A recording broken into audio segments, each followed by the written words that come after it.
June 27th, 2 Kings 10:32 through 2 Kings 12:21. In those days, the Lord began to cut off parts of Israel, and Hazael conquered them in all the territory of Israel, from the Jordan eastward, all the land of Gilead, Gad, Reuben, and Manasseh, from Aurora, which is by the river Arnon, including Gilead and Bashan. Now the rest of the acts of Jehu, all that he did, and all his might, are they not written in the book of the Chronicles of the kings of Israel? So Jehu rested with his fathers, and they buried him in Samaria. Then Jehoahaz, his son, reigned in his place, and the period that Jehu reigned over Israel in Samaria was 28 years. When Athaliah, the mother of Ahaziah, saw that her son was dead, she arose and destroyed all the royal heirs. But Jehoshaphat, the daughter of King Joram, sister of Ahaziah, took Joash, the son of Ahaziah, and stole him away from among the king's sons who were being murdered, and they hid him and his nurse in the bedroom from Athaliah, so that he was not killed. So he was hidden with her in the house of the Lord for 6 years, while Athaliah reigned over the land. In the 7th year of Jehoiada, sent and brought the captains of hundreds of the bodyguards and the escorts, and brought them into the house of the Lord to him. And he made a covenant with them, and took an oath from them in the house of the Lord, and showed them the king's son. Then he commanded them, saying, "This is what you shall do. 1/3 of you who come on duty on the Sabbath shall be keeping watch over the king's house. 1/3 shall be at the gate of Sur, and 1/3 at the gate behind the escorts. You shall keep watch of the house, lest it be broken down. The 2 contingents of you who go off to duty on the Sabbath shall keep the watch of the house of the Lord for the king. But you shall surround the king on all sides, every man with his weapons in his hand, and whoever comes within range, let him be put to death. You are to be with the king as he goes out and as he comes in." So the captains of the hundreds did according to all that Jehoiada the priest commanded. Each of them took his men who were to be on duty on the Sabbath, with those who were going off duty on the Sabbath, and came to Jehoiada the priest. And the priest gave the captains of hundreds the spears and shields which had belonged to King David, that were in the temple of the Lord. Then the escorts stood, every man with his weapons in his hand, all around the king, from the right side of the temple to the left side of the temple, by the altar and the house. And he brought and gave him the testimony. They made him king and anointed him, and they clapped their hands and said, "Long live the king."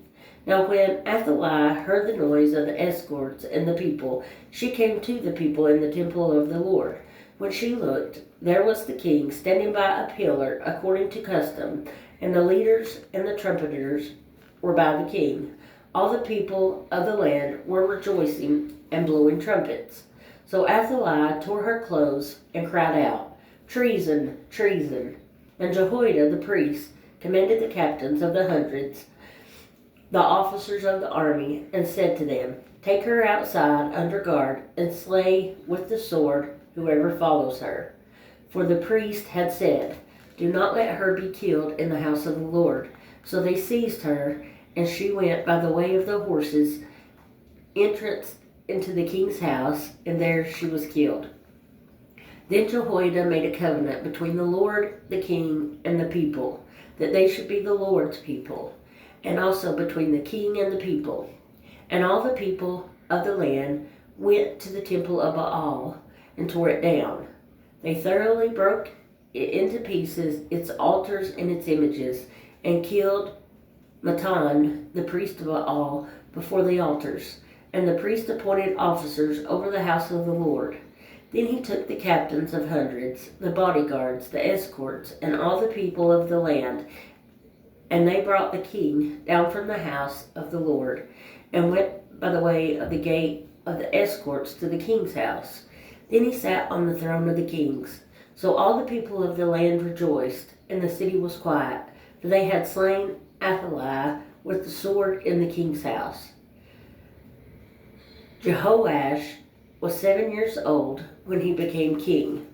In the 7th year of Jehu, Jehoash became king, and he reigned 40 years in Jerusalem. His mother's name was Zibiah of Beersheba. Jehoash did what was right in the sight of the Lord all the days in which Jehoiada the priest instructed him.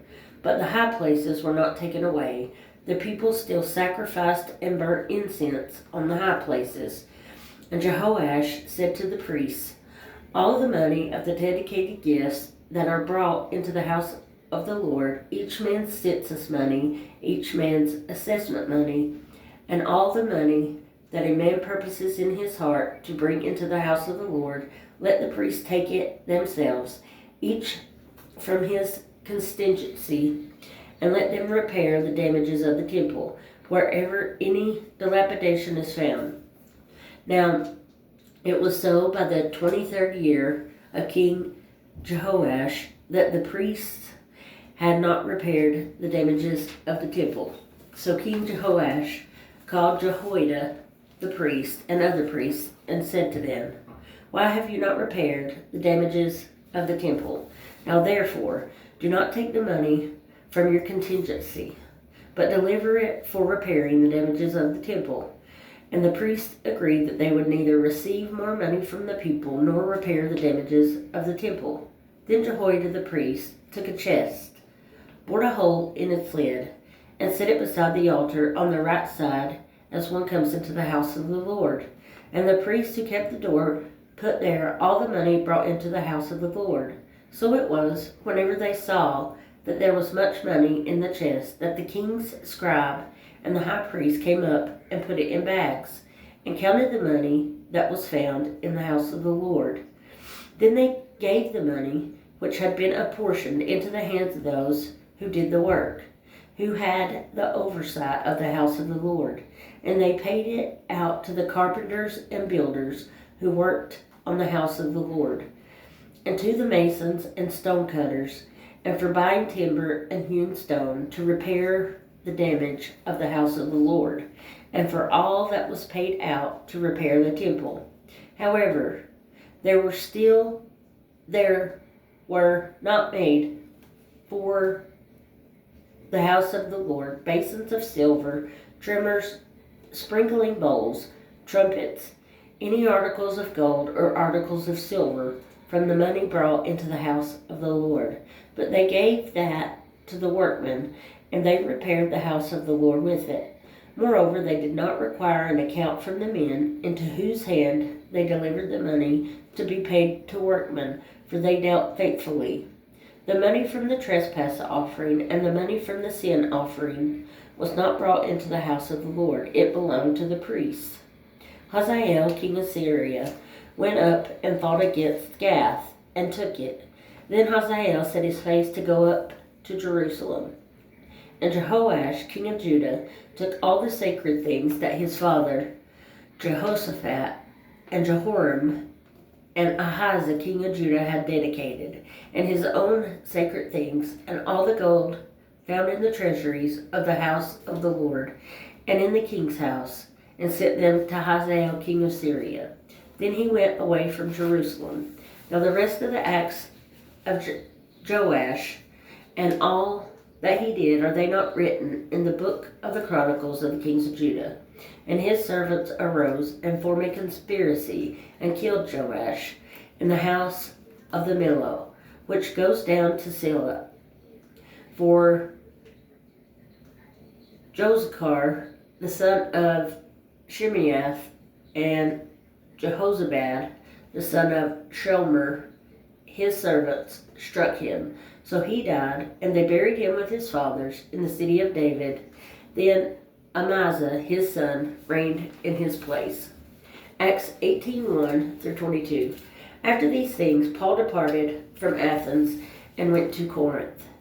And he found a certain Jew named Aquila, born in Pontus, who had recently come from Italy with his wife Priscilla, because Claudius had commanded all the Jews to depart from Rome. And he came to them, but because he was of the same trade, he stayed with them and worked. For by occupation they were tent makers. And he reasoned in the synagogue every Sabbath and persuaded both Jews and Greeks. When Silas and Timothy had come from Macedonia, Paul was compelled by the Spirit and testified to the Jews that Jesus is the Christ. But when they opposed him and blasphemed, he shook his garments and said to them, "Your blood be upon your own heads. I am clean. From now on I will go to the Gentiles." And he departed from there and entered the house of a certain man named Justus, one who worshipped God, whose house was next door to the synagogue. Then Crispus, the ruler of the synagogue, believed on the Lord with all his household. And many of the Corinthians, hearing, believed and were baptized. Now the Lord spoke to Paul in the night by a vision. "Do not be afraid, but speak, and do not keep silent. For I am with you, and no one will attack you to hurt you. For I have many people in this city." And he continued there 1 year and 6 months, teaching the word of God among them. When Gallio was proconsul of Achaia, the Jews with one accord rose up against Paul and brought him to the judgment seat, saying, "This fellow persuades men to worship God contrary to the law." And when Paul was about to open his mouth, Gallio said to the Jews, "If it were a matter of wrongdoing or wicked crimes, O Jews, there would be reason why I should bear with you. But if it is a question of words and names and your own law, look to yourselves. For I do not want to be a judge of such matters." And he drove them from the judgment seat. Then all the Greeks took Sosthenes, the ruler of the synagogues, and beat him before the judgment seat. But Gallio took no notice of these things. So Paul still remained a good while. Then he took leave of the brethren and sailed for Syria, and Priscilla and Aquila were with him. He had his hair cut off at Cenchrea, for he had taken a vow, and he came to Ephesus and left them there. But he himself entered the synagogue and reasoned with the Jews. When they asked him to stay a longer time with them, he did not consent, but took leave of them, saying, "I must by all means keep this coming feast in Jerusalem, but I will return again to you, God willing." And he sailed from Ephesus. And when he had landed at Caesarea and got up and greeted the church, he went down to Antioch. Psalm 145, 1-21. I will extol you, my God, O King, and I will bless your name forever and ever. Every day I will bless you, and I will praise your name forever and ever. Great is the Lord, and greatly to be praised, and his greatness is unsearchable. One generation shall praise your works to another, and shall declare your mighty acts. I will meditate on the glorious splendor of your majesty, and on your wondrous works. Men shall speak of the might of your awesome acts, and I will declare your greatness. They shall utter the memory of your great goodness, and shall sing of your righteousness. The Lord is gracious and full of compassion, slow to anger and great in mercy. The Lord is good to all, and his tender mercies are over all his works. All your works shall praise you, O Lord, and your saints shall bless you. They shall speak of the glory of your kingdom and talk of your power, to make known to the sons of men his mighty acts and the glorious majesty of his kingdom. Your kingdom is an everlasting kingdom, and your dominion endures throughout all generations. The Lord upholds all who fall and raises up all who are bowed down. The eyes of all who expectantly to you, and you give them their food in due season. You open your hand and satisfy the desire of every living thing. The Lord is righteous in all his ways, gracious in all his works. The Lord is near to all who call upon him, to all who call upon him in truth.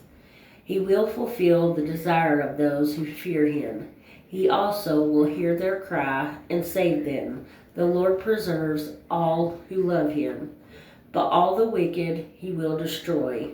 My mouth shall speak the praise of the Lord, and all flesh shall bless his holy name forever and ever. Proverbs 18:1. A man who isolates himself seeks his own desire. He rages against all wise judgment.